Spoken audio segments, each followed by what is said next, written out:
They just wanted a help for their home and children. Unfortunately, they did not know that this decision will cause them a very huge problem, destroy their home, and change their lives forever. I am Yaneba, and welcome to Yaneba's World of Stories. In the city of Kumasi lived a couple named Ifya Bentum and Kuma Mesa. Ifya Bentum was 31 years of age, a successful fashion designer, elegant, loving, but very busy woman, and her husband Kuma Mesa, 38 years of age, a mild-mannered high school headmaster, loving father and husband. They had twin sons and a daughter, Kweso and Kwesi, 9 years old, very energetic and intelligent, and their youngest child, Sensua. She is 6 years old. She is quiet, observant, and very attracted to her mother. In the heart of Kumasi, Ifya and Kuma lived what many would call an ideal life. They loved and treated everyone nicely in their community. Their love, though tested over the years by work and parenting, remained strong. Their three children were healthy, intelligent, and full of energy, but life was fast paced. Ifya's fashion business was expanding. Kuma's responsibilities at the school grew heavier. They agreed they needed help, someone to manage the house and care for the children. She came in recommended by a distant cousin, Abata, 28, with soft spoken manners, dark tearful eyes, and a story of tragedy. She had lost her mother during childbirth, and her father had gone mad, and the only family she had left abandoned her. Out of pity, Ifya hired her on the spot. At first, Abba was quiet and efficient. She cooked well, cleaned thoroughly, and played with the children. Even little Sensua began to laugh more. Ifya would often smile at Kuma and say, "She has been a blessing." But blessings, as they would learn, can become curses when left unchecked. Abba began to whisper to the children. At first, it was harmless. "Don't touch that. It's hot." Or, "Don't tell mommy I gave you extra toffee." Then it became strange. "Your mother loves Sensor more than you. Your father wants to send you to boarding school forever. If you disobey me, the shadows will take you like they took my mother." Hey, Abata. Hmm. Abata, this is serious. Oh. The twins, who were once lively, became withdrawn and argumentative. Sensua began to wet the bed and cry whenever Ifya tried to leave the house. Ifya thought it was just growing pains. But then came the drawings. Horrid, black crayon sketches from Sensua, a tall shadowy woman standing over the children's bed at night, a figure with a twisted face and red eyes. Abba began to take liabilities. She wore Ifya's head wraps. She lingered too long near Kuma when he came home. She began cooking only the dishes Kuma liked, making sour versions of Ifya's favorite meals. One night, Ifya woke up thirsty and walked to the kitchen. She saw Abba standing in the dark, eyes closed, murmuring strange words in a language she didn't understand.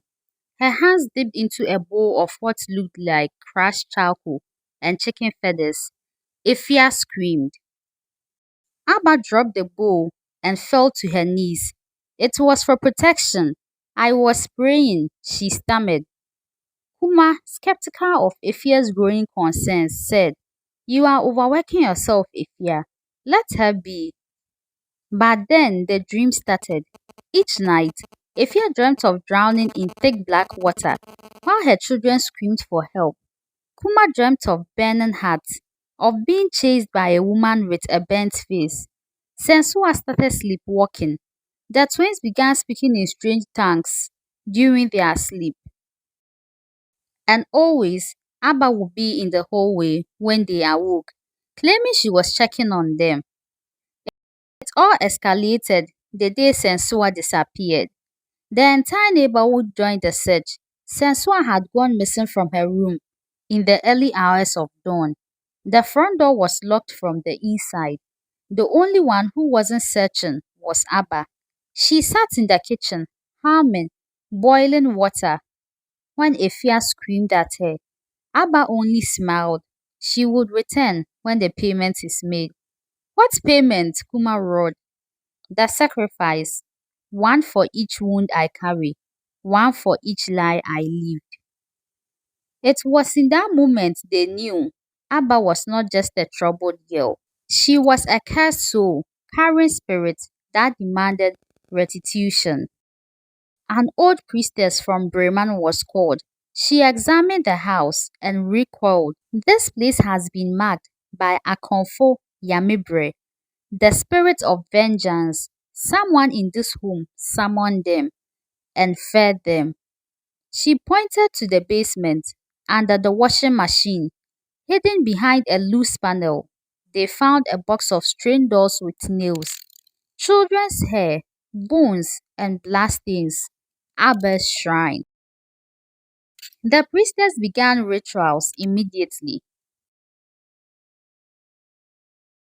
It was during the cleansing chant that Sensua reappeared, standing at the gate, her dress soaked, but her eyes blank. "Abba told me not to scream," she said. Abba tried to run, but the crowd grabbed her. She confessed everything. "I never planned to hurt them, but the spirits, they promised me love, family, peace, if I gave them pure innocence." It was revealed Abba had once been a house help to a very rich man's wife who abused her and blamed her for their miscarriage. She had been beaten and thrown out onto the street. That was when she turned to the dark art, vowing no family would ever know peace unless they paid for what was stolen from her. She had already destroyed three other homes before Ephias. Abba was arrested, but even in her prison cell, she was feared. She scratched symbols into the walls, muttering at night. The newspaper called her the house help witch. Efia and Kuma never hired another help again. Efia took time off to heal her children. Kuma almost quit his job, but remained for stability. Sensua didn't speak for 3 months, but slowly they rebuilt. They burnt the house and relocated to a quieter part of Kumasi. They built a new home with sunlight in every room. The family went to therapy, and every year, on the day Sensua returned, they visited the local orphanage, not to adapt, but to give in gratitude and humility. Years later, Abata would be found in the asylum, frail and whispering to herself. She would ask the nurses, "Did they ever forgive me?"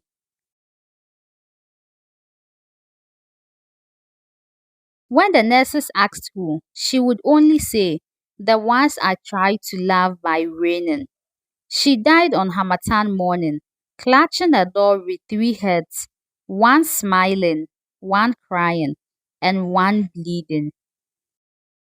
Efia and Kuma told their story at parenting seminars, churches, and women's groups, not to frighten, but to teach. Be careful who you let into your home. Pain left unhealed becomes poison,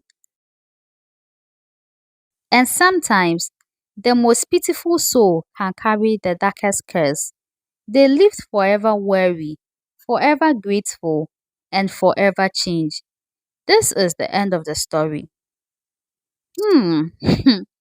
And another again. But guys, can we ever be careful of who we trust and bring into our homes? And do you think Abata deserved to be forgiven? Share your thoughts and ideas in the comment section. Also, do not forget to subscribe, share and like for more amazing stories. It's bye for now.